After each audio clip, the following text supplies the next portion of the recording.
Hello everyone, welcome to you all on my YouTube channel. I hope आप अच्छे होंगे। आपकी जो एग्जाम्स की प्रिपरेशंस है वो भी बहुत अच्छे से चल रही होगी। तो हम यहाँ पर cell biology, cell the unit of life जो चैप्टर है हमारा वो पढ़ रहे हैं।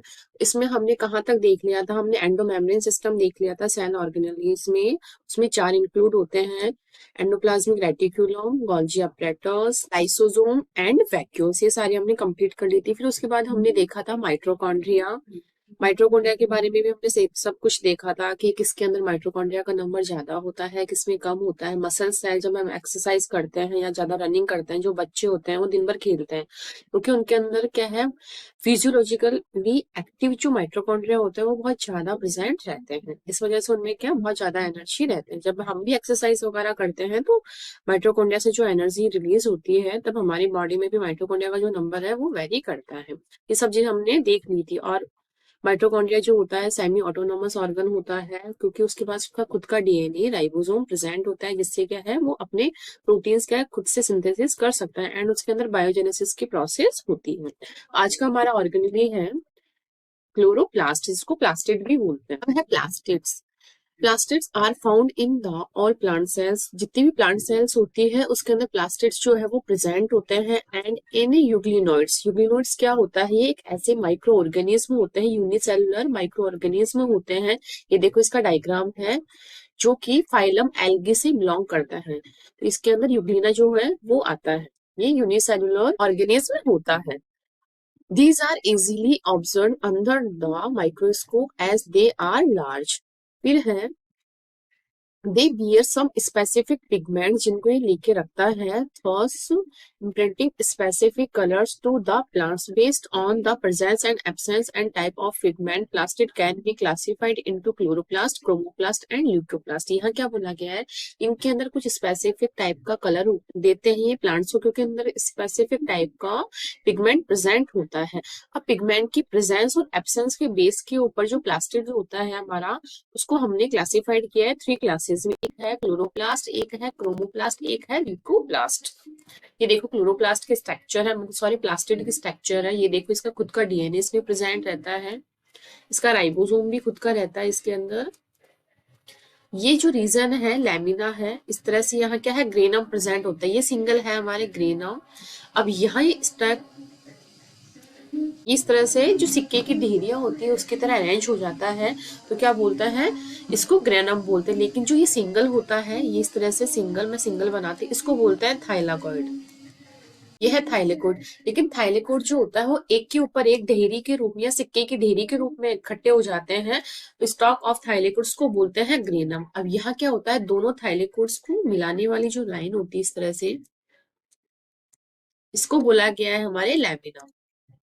इस तरह से मैं और भी बना देती हूँ यहाँ, तो इसको बोला गया है लैमिना। डीएनए हो गया इसका, ये इस तरह से मैट्रिक्स है। थाइलेकोइड जो सिंगल होता है उसको बोलते हैं, मैं बता चुकी हूँ, इनसाइड द थाइलेकोइड। थाइलेकोइड के अंदर जो ये वाला पार्ट है इसको बोला गया है ल्यूमेन। मैं लिख देती हूँ। फिर है राइबोसोम, ये है आउटर मेम्ब्रेन, ये है इनर मेम्ब्रेन। फिर है ये स्ट्रोमा, ये वाला पार्ट जो है स्ट्रोमा एक्वस फ्लूइड, या इसको जो माइटोकॉन्ड्रिया था उसके अंदर इसको हमने मैट्रिक्स बोला था, लेकिन यहाँ पर इसको एक्वस जो फ्लूइड है इसको स्ट्रोमा बोला गया है। फिर है थाइलेकोइड्स, ये है हमारी आउटर एंड इनर मेम्ब्रेन के बीच में जो स्पेस प्रेजेंट होता है इसको इनर मेम्ब्रेन स्पेस बोला गया है। ये है हमारी प्लास्टिड की स्ट्रक्चर, बेसिक आपको समझाया है उन्हें। अब इसके हम टाइप्स देखते हैं। टाइप्स किस बेस पर है? पिगमेंट की प्रेजेंस और एब्सेंस के बेस पर हमने यहाँ टाइप्स लिए हैं। तो टाइप्स ऑफ प्लास्टिड्स यहाँ है क्रोमोप्लास्ट, फिर है क्रोमो एंड ल्यूको। तो क्रोमोप्लास्ट देखते हैं हम। In chromoplast fat soluble carotenoid pigments. यहाँ क्या बोला गया है, जो क्रोमोप्लास्ट क्या होता है, ये फैट सॉल्युबल कैरोटीनॉइड पिगमेंट्स होता है। इसमें कौन कौन से पिगमेंट्स होते हैं? Like carotenes, xanthophylls and other are present. यहाँ क्या होता है, जो क्रोमोप्लास्ट होते हैं वो फैट सॉल्युबल कैरोटीनॉइड पिगमेंट्स होते हैं। उनमें कौन कौन से होते हैं? जैसे कि carotenes and xanthophylls and others are present. फिर है this given yellow, orange and red colour to the part of plants. जैसे हम जो गाजर खाते हैं वो ऑरेंज होती है, ये सब इन पिगमेंट्स के कारण ही उनमें कलर्स आता है। Chlorophylls either absent or occur in very less amount. Chromoplast occurs mainly in pericarp and petals. इनमें क्या है, मेनली हमारे जो क्रोमोप्लास्ट जो होता है वो प्रेजेंट रहता है। पेटल्स जो कलर होता है, प्लांट का जो पेटल वाला पार्ट होता है वो कलरफुल होता है, वो किसकी वजह से होता है, वो क्रोमोप्लास्ट पिगमेंट की वजह से ही आता है। रेड कलर ऑफ टमेटोज, ये देखो एग्जाम्पल दे रखा है। Due to red pigment lycopene, lycopene pigment के कारण क्या है, हमारे टमाटो का जो कलर होता है वो रेड आता है। फिर occurs in petals, but color in petals is mainly due to water soluble pigment which are found in cell shape। यह क्या बोला गया, एंथ्रोसाइनिन। जो पेटल्स होता है क्रोमोप्लास्ट उनमें भी प्रेजेंट होता है, लेकिन जो कलर होता है पेटल्स का वो मेनली वाटर सॉल्युबल एक पिगमेंट होता है, और वो कहाँ पाया जाता है, सेल के सेप में, और वो कौन सा पिगमेंट है, वो है एंथ्रोसाइनिन। अब हम देखते हैं सेकंड वाला, क्लोरोप्लास्ट। क्लोरोप्लास्ट आपको पता है उसमें क्लोरोफिल होता है एंड कैरोटीनॉइड्स पिगमेंट होते हैं, जो कि इजीली क्या करवाते हैं, हमारे प्लांट्स को जो ग्रीन कलर अवेलेबल करवाते हैं वो क्लोरोप्लास्ट पिगमेंट के कारण ही आता है। Which are responsible for trapping light energy essential for photosynthesis. Photosynthesis आप लोगों को पता है ग्रीन पिगमेंट की प्रेजेंस के कारण ही आता है। ग्रीन कलर का जो पिगमेंट होता है उसके कारण ही हमारे क्या है, प्लांट फोटोसिंथेसिस कर पाते हैं, क्योंकि ग्रीन लाइट ही जो है वो सन की जो रेज होती है उसको ऑब्जॉर्व कर पाते हैं। अब है leucoplast. The leucoplast are the colourless. यहाँ क्या बोला गया, जो ल्यूकोप्लास्ट होता है वो कलरलेस होता है, of varied shape and size with stored nutrients. अब माइलोप्लास्ट क्या करता है, अब यहाँ क्या, ल्यूकोप्लास्ट जो होता है ये कलरलेस पिगमेंट होता है, साइज भी इसकी वेरी करती है एंड स्टोर करता है न्यूट्रिएंट्स को। तो अमाइलोप्लास्ट किसको, कार्बोहाइड्रेट को स्टोर करता है, स्टार्च इसका एग्जाम्पल है, एंड पोटैटो। ठीक है, फिर है इलियोप्लास्ट, स्टोर करता है हमारे ऑयल्स एंड फैट्स को, जबकि एल्यूरोप्लास्ट जो है स्टोर करता है हमारे प्रोटीन्स को, रेट को। फिर है इलियोप्लास्ट ऑयल एंड फैट्स को, फिर है हमारे एल्यूरोप्लास्ट, ये किसको करता है, स्टोर प्रोटीन्स को। Pigments and laminar structure absent in leucoplast generally occurs in non green and underground plants के जो पार्ट्स होते हैं उनके अंदर ये क्या मोस्टली प्रेजेंट रहता है। तो यहाँ क्या है, नॉर्मली जो स्ट्रक्चर होती है पिगमेंट वाली उसमें एब्सेंट होता है, क्योंकि जहाँ पिगमेंट प्रेजेंट रहेगा वो कलरफुल होगा, जबकि ल्यूकोप्लास्ट क्या होता है, हमारा कलरलेस पिगमेंट होता है, तो ये वहां नहीं प्रेजेंट होगा जहाँ कलरफुल पिगमेंट्स प्रेजेंट रहेंगे। ये जनरली कहाँ प्रेजेंट होते हैं, non green and underground plant की पार्ट में, जैसे लाइक रूट आप बोल सकते हो। ये थे इन तीनों के टाइप। ये देखो स्ट्रक्चर अगर मैं आपको दिखाना चाहूँ, ये है क्रोमोप्लास्ट जो कि रेड ऑरेंज ये सब कलर देता है, ये है क्लोरोप्लास्ट जो कि ग्रीन कलर देता है, ये ल्यूकोप्लास्ट जो कि कलरलेस होता है। अब ल्यूकोप्लास्ट में क्या है, एमाइलोप्लास्ट जो कि कार्बोहाइड्रेट को स्टोर करता है, स्टार्च जैसे पोटैटो में होता है। इलियोप्लास्ट हमारे क्या करता है, ये ऑयल ड्रॉपलेट्स को क्या करता है, ये देखो इलियोप्लास्ट ऑयल्स एंड फैट्स जो होता है उसको स्टोर करता है। टिनोप्लास्ट किसको करता है, प्रोटीन्स को। इनके तीनों टाइप थे, प्रोप्लास्टिड से ही क्या है हमारे प्लास्टिड्स बनते हैं, और तीन इनको डिफरेंशिएट किए थे 3 टाइप्स में। अब हम देखते हैं number, shape and size of chloroplast. Majority of the chloroplast of the green plants are found in the mesophyll cells of the leaf। Leaf में क्या होते हैं हमारे मेसोफिल टिश्यू होते हैं। मेसोफिल टिश्यू जो होता है ये दो टिश्यूज में क्या है, डिफरेंशिएटेड रहते हैं। तो ऐसे मेसोफिल जो होता है, एक स्पॉन्जी मेसोफिल में, एक प्लेसिड मेसोफिल टिश्यूज में क्या है, ये डिफरेंशिएटेड रहता है।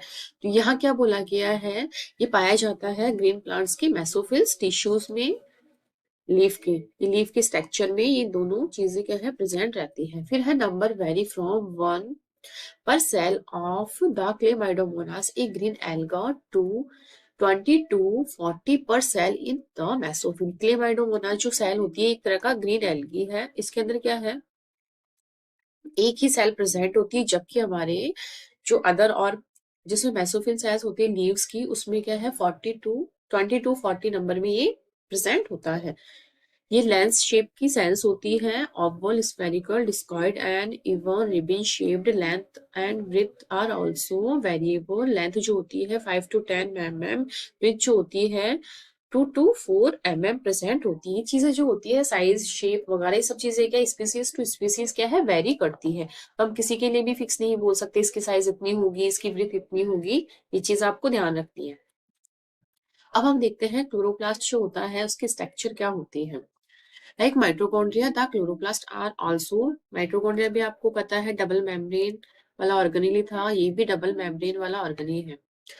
Out of the two, the inner membrane is relatively less permeable. Outer membrane contains porins. The space जो होता है limited by the inner membrane is called as stroma. यहाँ क्या क्या बोला गया एक बार मैं आपको समझाती हूँ। यहाँ क्या बोला गया है, जो क्लोरोप्लास्ट की जो होता है ये भी डबल मेम्ब्रेन वाला होता है। एक होती है इसमें आउटर मेम्ब्रेन। अब आउटर मेम्ब्रेन किससे बनी होती है, इसमें कुछ पोरिन प्रोटीन्स प्रेजेंट होते हैं। इस तरह से यहाँ पर क्या है, कुछ पोरिन्स प्रोटीन लगे हुए रहते हैं। जबकि हमारी जो इनर मेम्ब्रेन होती है वो लेस परमिएबल रहती है। ये इनर मेम्ब्रेन है और ये है आउटर मेम्ब्रेन, और इनके बीच में क्या है, एक स्पेस प्रेजेंट होता है। अब इनर मेम्ब्रेन के अंदर क्या है, एक स्पेस के अंदर क्या है, स्ट्रोमा बोला गया है। इस पार्ट को जो है ना एक्वस लिक्विड जो पार्ट है इसको स्ट्रोमा बोला गया है। अब मैं आपको अच्छे से स्ट्रक्चर बताती हूँ। यहाँ क्या है, सबसे पहले आउटर मेम्ब्रेन, सेकेंड है हमारी इनर मेम्ब्रेन, थर्ड है इन दोनों के बीच का जो स्पेस होता है outer inner and outer membrane के जस्ट मिड का जो पार्ट होता है उसको हम बोलते हैं स्पेस, इनर मेम्ब्रेन स्पेस। यहाँ क्या है, जो फ्लूइड वाला पार्ट है माइटोकॉन्ड्रिया में हमने इसको मैट्रिक्स बोला था, यहाँ पे इसको हमने बोला है स्ट्रोमा। जस्ट पीछे आपको स्ट्रक्चर समझाई थी मैंने, उसमें भी सेम यही था स्ट्रक्चर, लेकिन थोड़ी और अच्छे से है। अब यहाँ क्या है, हमने ग्रेनम बोला है स्टैक ऑफ थाइलेकोड्स, थाइलेकोड की जो सिक्कों की जैसे ढेरी बन जाती है उसको हम ग्रेनम बोलते हैं। थाइलेकोड एक जो सिंगल होता है इसको हम बोलते हैं थाइलेकोइड। फिर है दोनों जो ग्रेनम हमारे इस तरह से कनेक्ट करते हैं एक दूसरे को इस तरह से, उसको बोलते हैं लैमिना। और इनके बीच में जो स्पेस होता है थाइलेकोड्स के इस तरह से अंदर ये वाला पार्ट, इसको बोलते हैं हम ल्यूमेन इनसाइड द थाइलेकोड। ये थाइलेकोड के अंदर की साइड प्रेजेंट होता है। ये है हमारे क्लोरोप्लास्ट की स्ट्रक्चर। एक बार मैं आपको ना बना के भी दिखाती हूँ। ये है इसकी आउटर मेम्ब्रेन, ये है सेकेंड वाली मेम्ब्रेन, ये है आउटर, ये है इसकी इनर मेम्ब्रेन, ये है दोनों का बीच का स्पेस, ये है एक थाइलेकॉइड। फिर स्टैक ऑफ थाइलेकोड्स को बोलते हैं हमारे ग्रेनम। इस तरह से दो बना देती हूँ। ये जो पार्ट है इसके ये है न्यूमेन, और ये है हमारे इसमें क्या है एक्वस जो फ्लूइड है, इसको मैट्रिक्स नहीं बोल करके स्ट्रोमा बोला गया है। ये है इसका राइबोसोम, इसका डीएनए, इसका खुद का क्या है डीएनए प्रेजेंट रहता है सेल में। इसको बोले तो हम एक को, यह है थाइलेकोड, स्टैक ऑफ थाइलेकोड्स को हमारे क्या बोलते हैं ग्रेनम। एंड ये जो बीच का पार्ट है दोनों को कनेक्ट करता है इसको बोलते हैं हम लैमिना। एंड ये है राइबोसोम का खुद का डीएनए, और इनके जो बीच में ये स्पेस है इस तरह से रेड वाला पार्ट, ये है इनका ल्यूमेन। इस तरह से ये है हमारे पूरे क्लोरोप्लास्ट की स्ट्रक्चर। आई होप आपको बहुत अच्छे से समझ में आ गई होगी। मैंने खुद से बना के भी समझाया एंड डायग्राम से भी समझा दिया है।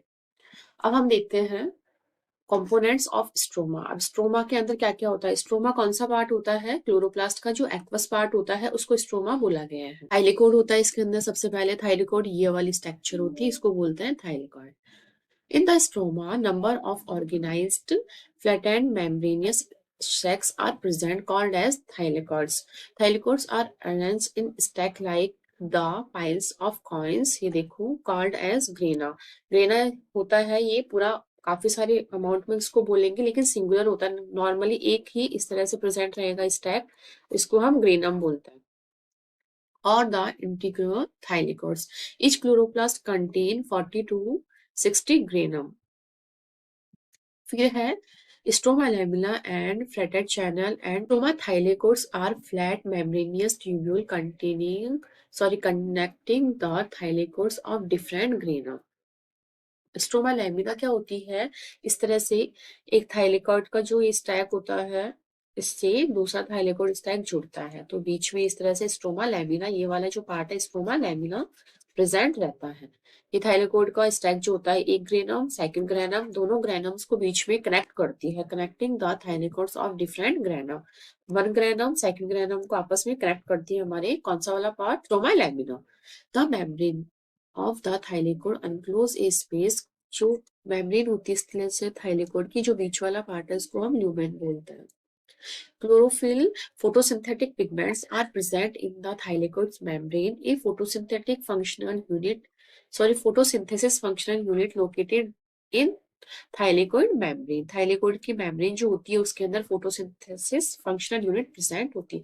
Contain of about 250 to 400 molecules of various pigments, chlorophyll A, B, carotenes and xanthophylls etcetera, जो पिगमेंट्स है हमारे थाइलेकोइड मेम्ब्रेन जो होती है उसके अंदर प्रेजेंट रहती है।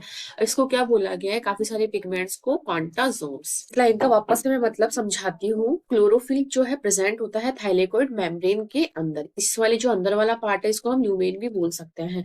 फोटोसिंथेसिस एक फंक्शनल यूनिट है जो कि बनी रहती है हमारे काफी सारे पिगमेंट्स से। कौन कौन से पिगमेंट्स होते हैं, chlorophyll A, B, carotenes and xanthophylls, इन सबको बोलते हैं क्वांटासोम्स। फिर है हमारे क्वांटासोम्स बोला गया है, इसमें है अब सेकंड पार्ट हमारे एंजाइम्स। स्ट्रोमा जो है हमारे उसके अंदर, ये स्ट्रोमा वाला जो पार्ट है लिक्विड वाला, उसमें फर्स्ट था हमने थाइलेकोइड देख लिया, थाइलेकोइड में क्या क्या प्रेजेंट है वो सब चीजें भी हमने देख ली। अब देखते हैं हम enzymes. The stroma of the chloroplast contain enzyme required for the synthesis of carbohydrate. Carbohydrate के सिंथेसिस के लिए जो जो एंजाइम्स हमें रिक्वायर्ड होते हैं वो सब चीजें हमारे क्या है, स्टोमा वाला जो पार्ट है उसमें प्रेजेंट रहते हैं। That is enzymes of Calvin cycle and dark reaction. Dark reaction जो होती है हमारी उसके एंजाइम्स भी यहाँ प्रेजेंट होते हैं। Protein synthesis. अब है DNA. Stoma contain small double strand circular, यहाँ क्या है हमारे डीएनए प्रेजेंट रहता है। इसी तरह से माइटोकॉन्ड्रिया में भी प्रेजेंट था। अब देखते हैं फोर्थ, इसके अंदर राइबोसोम प्रेजेंट होता है। The ribosome of the chloroplast are smaller than cytoplasmic ribosome. इसके अंदर भी 70s राइबोसोम ही प्रेजेंट होता है। हमारा माइटोकॉन्ड्रिया में भी क्या था, 70s राइबोसोम ही प्रेजेंट था।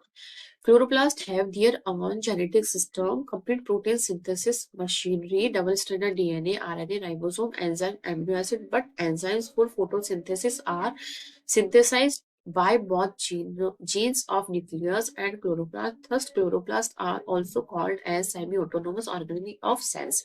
इसका मतलब क्या है, हमारे क्या होता है जो एंड वो माइटोकॉन्ड्रिया थी उसमें मैंने आपको बताया था उसको सेमी ऑटोनोमस ऑर्गेनेली क्यों बोला गया, क्योंकि उसका खुद का जो ऑर्गन होता है, जैसे डीएनए हुआ, राइबोसोम हुआ, एंजाइम्स हुआ, अमीनो एसिड्स, प्रोटीन सिंथेसिस करने वाले कुछ प्रोटीन जीन, वो सब चीजें क्या इसके अंदर खुद के पास है, तो खुद की चीजों को बना सकता है खुद से, इसलिए इसको बोला गया है semi autonomous organelle of the cells. इसके अंदर इसका खुद का क्या है, DNA, RNA, ribosome, enzyme, amino acid, सब चीजें खुद की पाई जाती है। अवन जेनेटिक सिस्टम यानी डीएनए एंड आरएनए। अब इसका हम फंक्शन देखते हैं। मोस्टली आपको सबको पता है क्लोरोप्लास्ट जो होता है प्लास्टिक, इसका क्या फंक्शन होता है, mainly photosynthesis. The chloroplast trap the light energy of sun and transfer it into the chemical energy in the form of glucose. कोई भी फोटोसिंथेसिस के प्रोसेस में क्या होता है, हमारी जो लाइट सन से हम एनर्जी लेते हैं उसको केमिकली हम चेंज करते हैं फॉर्म ऑफ ग्लूकोज। ग्लूकोज को क्या है, हम लोग उसको यूज करते हैं हमारे काम में। अब है इसका बायोजेनेसिस कैसे होता है क्लोरोप्लास्ट का। जो क्लोरोप्लास्ट का बायोजेनेसिस होता है इसमें क्या है, from proplastid binary fusion of pre existing plastids and origin इसका होता है एंडो सिम्बायोटिक ओरिजिन बाय ए साइनोबैक्टीरियम। यहाँ कैसे होता है, जैसे नॉर्मली एक क्लोरोप्लास्ट है, इसी में ही क्या है फ्यूजन होगा, या तो फिर binary fusion of pre existing plastid, पहले से जो प्रेजेंट प्लास्टिड है उसी से, या फ्रॉम प्रोप्लास्टिड। आपको मैंने अभी स्टार्टिंग में एक डायग्राम दिखाया था प्रोप्लास्टिड, तो उसी में क्या है, फर्स्ट नॉर्मली प्रो बनता है, उसके बाद क्या है मैच्योर हमारे क्लोरोप्लास्ट जो है वो बनता है। इस तरह से इसमें बायोजेनेसिस की प्रोसेस होती है। कैसे होता है, प्री एक्जिस्टिंग प्लास्टिड से या फिर प्रोप्लास्टिड से।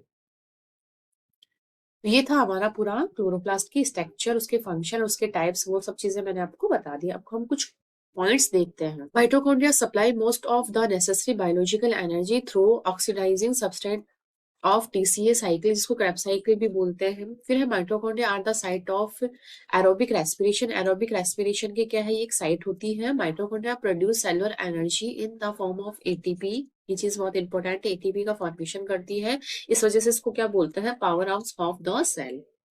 Based on the type of pigment के बेस के ऊपर इसको प्लास्टिड जो था उसको क्लासिफाइड किया है, chloroplast, chromoplast and leucoplast. Leucoplast क्या होता है, हमारा कलरलेस पिगमेंट, जबकि ये दोनों कलरफुल पिगमेंट्स होते हैं। Chloroplast and mitochondria both are semi autonomous organelle of the sales.